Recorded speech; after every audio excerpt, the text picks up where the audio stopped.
आहे। तर वरळीतली ही दृश्य आपण पाहतोय। मनसैनिक जल्लोष करतायत, तर दुसरीकडे थोड्याच वेळात उद्धव ठाकरे यांची पत्रकार परिषद असणार आहे। राज ठाकरे सुद्धा माध्यमांशी बोलण्याची शक्यता आहे। तर जी.आर. कायमचा रद्द असं समजतो, ही मराठी माणसाच्या एकजुटीला आलेला यश आहे असं राज ठाकरे यांनी म्हटलंय। फेसबुक पोस्ट त्यांनी केलेली आहे, ट्विट केलेलं आहे। तर दुसरीकडे उद्धव ठाकरे सुद्धा याच संदर्भात थोड्याच वेळात भूमिका मांडणार आहेत। तर मनसैनिकांनी आता जल्लोषाला सुरुवात केलेली आहे।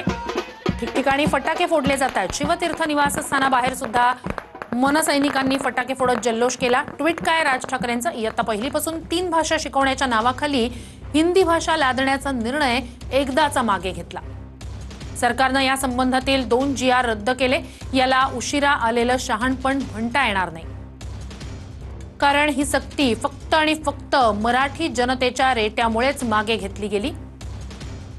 हिंदी भाषेसाठी सरकार इतका अट्टहास का करत होतं आणि यासाठी सरकारवर नक्की कुठून दबाव होता, हे मात्र अजून गूढच आहे।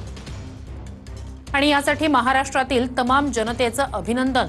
मनसे एप्रिलपासून या विषयावर आवाज उठवत होती। कदाचित या एकजुटीचा धसका सरकारनं घेतला असेल, पण हरकत नाही, ही भीती असली पाहिजे।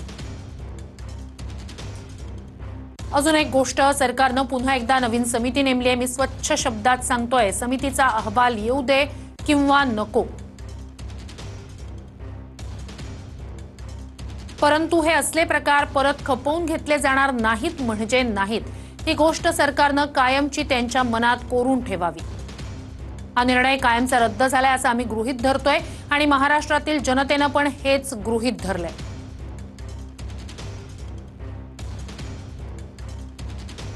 त्यामुळे पुन्हा एकदा समितीच्या अहवालाचा घोळ घालू नका, अन्यथा या समितीला महाराष्ट्रात काम करू दिलं जाणार नाही। कदाचित या एकजुटीचा धसका सरकारनं घेतला असेल, पण हरकत नाही, ही भीती असली पाहिजे।